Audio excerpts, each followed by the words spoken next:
how's it going, everybody? How's it going? Things going well with me. Had a good weekend. I hope you did too.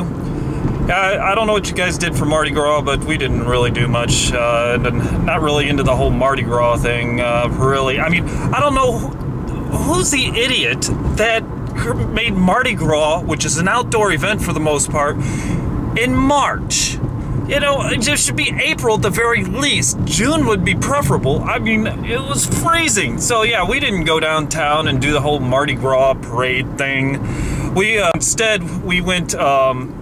We actually went the opposite of downtown. We went a little further out in the burbs, and we went to this bar that had a live band, and I'm continually staggered by the level of disinterest in personal health and well-being of people. I couldn't believe how many obese people there were. I mean, it was like 90% of the dance floor, people were just, you know, there's rolls of them just, you know, hanging out of their clothes, and it was like, oh, I was a little sickened. I mean, I'm not hating on overweight people, because I'm not talking about big bone people or people that where it's proportional, somewhat proportional to their frame. I'm talking about people like with, you know, normal sized legs, but they got rolls hanging out of their clothing in their midsection and back fat, and staggering. Like, majority of the people out on the dance floor. Anyway, hey, I want to turn you guys on to this podcast that I love. I actually adore. It's funnier than shit. It's the funniest fucking thing in the world, and you know, nobody really follows me, so the dude probably won't know. But anyway, there's a Chris Hardwick from G4, sometimes Tech of the Show, sometimes Web Soup. I think he's still doing Web Soup. Chris Hardwick, the Nerdist, he has a podcast at Nerdist.com, and he is fucking hilarious. He has two friends, Jonah Ray and Matt Myra.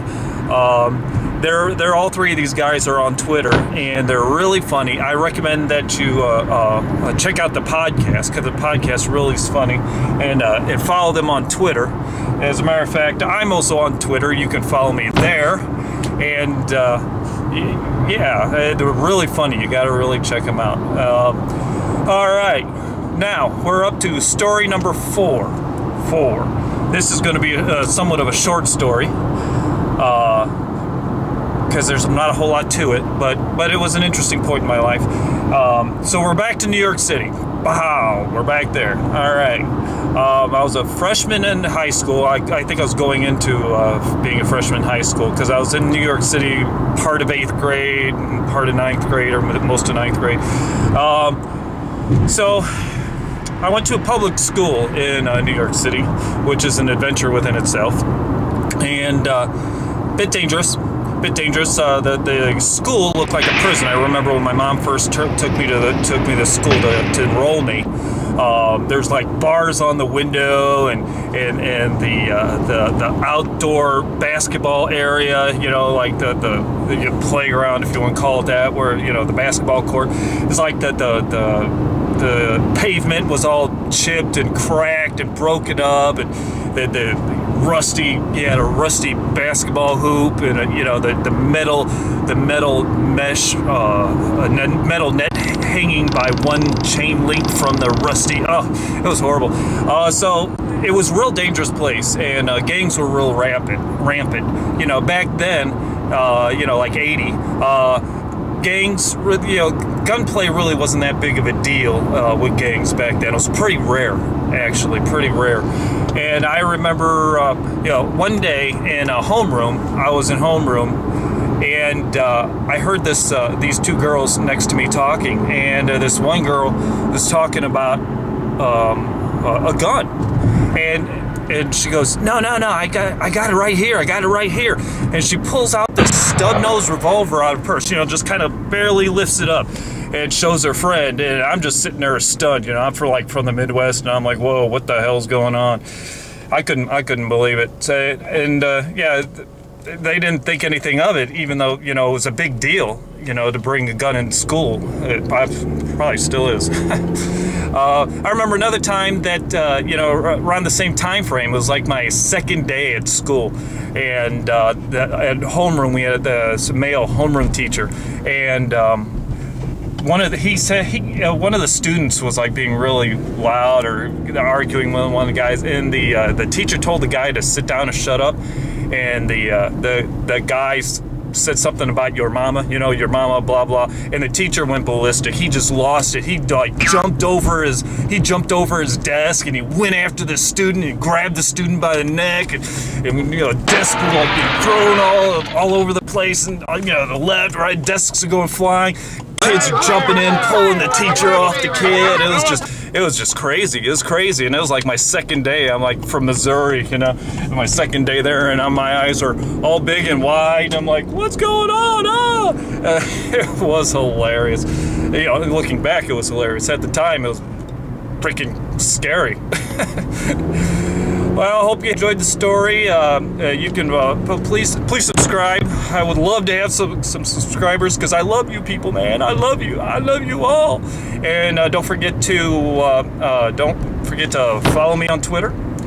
I'd appreciate that ever so muchly. And I love you guys, man. I love you. Peace. I can't believe it. Nobody sells pipes. I want to buy a pipe. I want to buy a pipe and smoke a pipe, just for the hell of it. Why? Because I can, just for the hell of it. And nobody, I can't find anybody that sells pipes. It's so stupid. I can go to any gas station in my area and buy pipe tobacco, but nowhere sells pipes. I can't believe it. It should be a rule. You shouldn't be allowed to sell pipe tobacco without selling pipes. Arrgh! My GPS will save me. It's taking me to the tinderbox. Well, I found a place called the Tinderbox. We'll see if they got pipes. I don't know. It seems like every place that I found, you know, using the looking up online and satellite and stuff, every place I found is like closed. Stupid tobacco Nazis. Arrgh.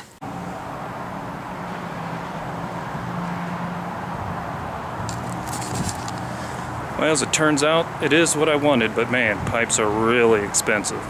Really expensive. I may have to find a different solution here.